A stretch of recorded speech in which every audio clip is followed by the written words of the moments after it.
Let's look in now on this battle at the Sam Houston Coliseum as Killer Tim Brooks. He's the one on the right with the beard, the black trunks. He hails from Waxahachie.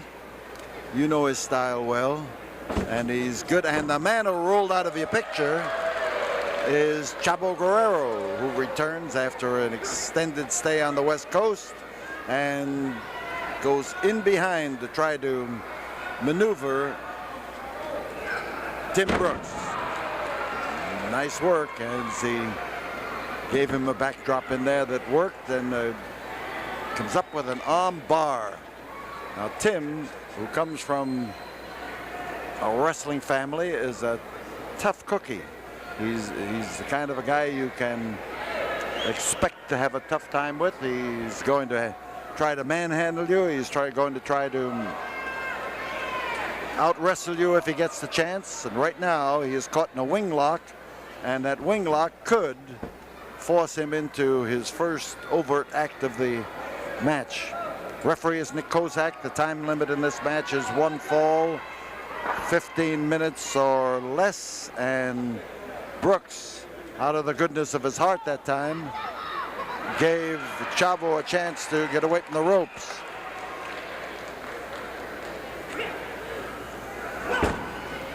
Twisting, oh, he turned that arm and twisted it. You could see it just travel right up the under part of the arm, right through the forearm, and then into the tricep and right up into the shoulder to watch the play of the muscles.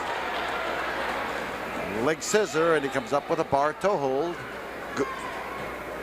Chavo has a knowledge of wrestling that exceeds his years, believe me, but then he's been at it for a lot longer than most people, even though he is a young man. His father trained him well at a very tender age. And in behind Tim Brooks, he takes an arm bar again.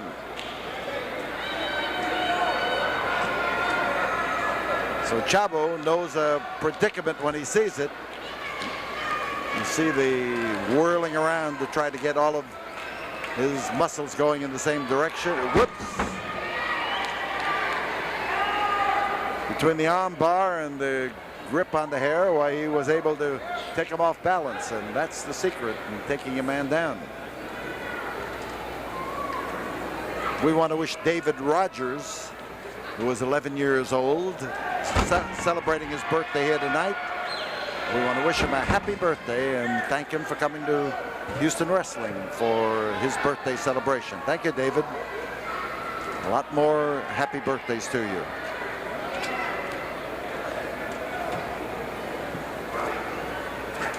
Side headlock for Chavo.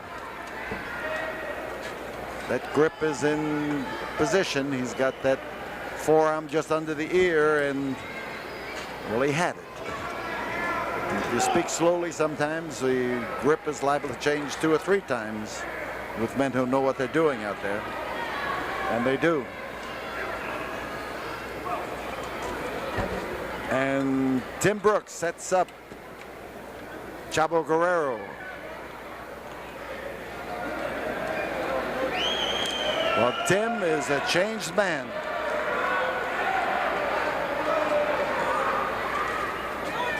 So is Chavo. The last time he was suspicious.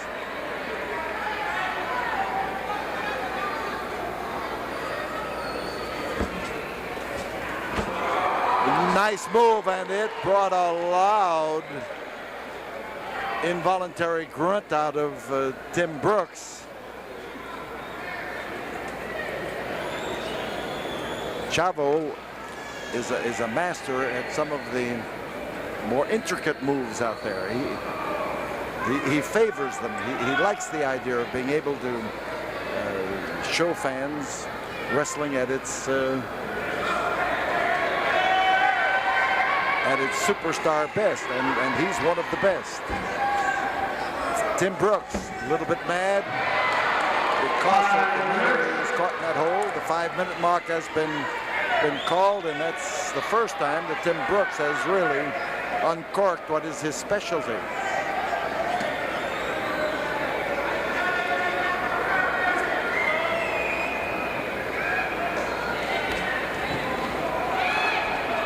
He swings around and finds him, rabbit punch style, and Chavo gets his Mexican spirit up, and he's got plenty of it.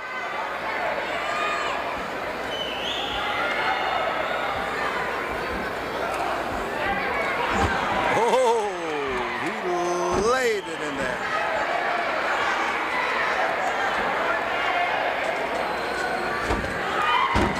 On top, Chavo Guerrero. There's one. There's a leg over the rope, and that, well, it doesn't always break the count. I was going to say that should break the count. It just depends on whether the referee is aware of it or not. The referee has to watch the shoulders, of course, to make sure that they are both on the canvas simultaneously. This takes his gaze away from the rest of the match, and if he looks up and the shoulder should miss a shoulder that comes up at the same time, which would break the count, he wouldn't be doing that job either. Twisting head scissor, a twisting head scissor. Old-time fans will remember Black Guzman, one of the wrestlers who came here in the 1940s, and Black Guzman favored and brought here for the first time that particular hold. So now it'll be broken. The ropes are interfering.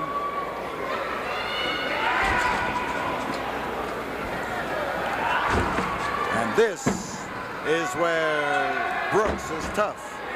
When you start picking your spots like that, dropping a knee in a special area, throwing a fist or a foot at a small spot, then you're concentrating on putting a man out of action. That big foot completely covered Chavo's throat.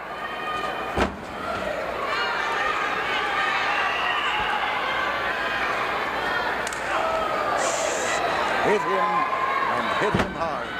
And Brooks is in rare form there tonight. But look at Chavo's response.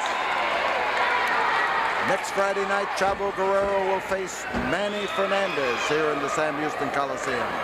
And Chavo's going to have to be at his best, because the pair that once were together have split apart just as Manny has split apart from all of his former friends, claiming they were using him. And Chavo's going to have to be on edge and keen for his battle with Manny next week in one of the featured events here at the Coliseum.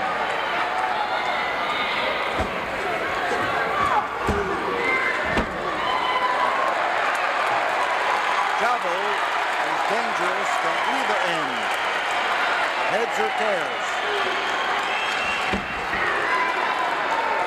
Good drive. Hung up there like a tackling dummy. You got to watch out. Well, I got the words out, but they weren't intended for Chavo, and he never heard them. Oh, on top, Brooks.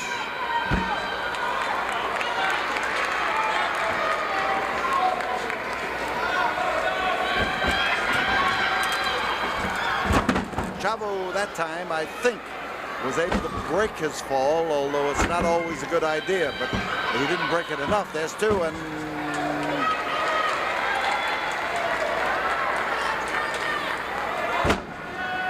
Brooks again sharpshooting and laying it in there on Guerrero. Well, I'll be darned. He goes about it in the doggone way, and it worked.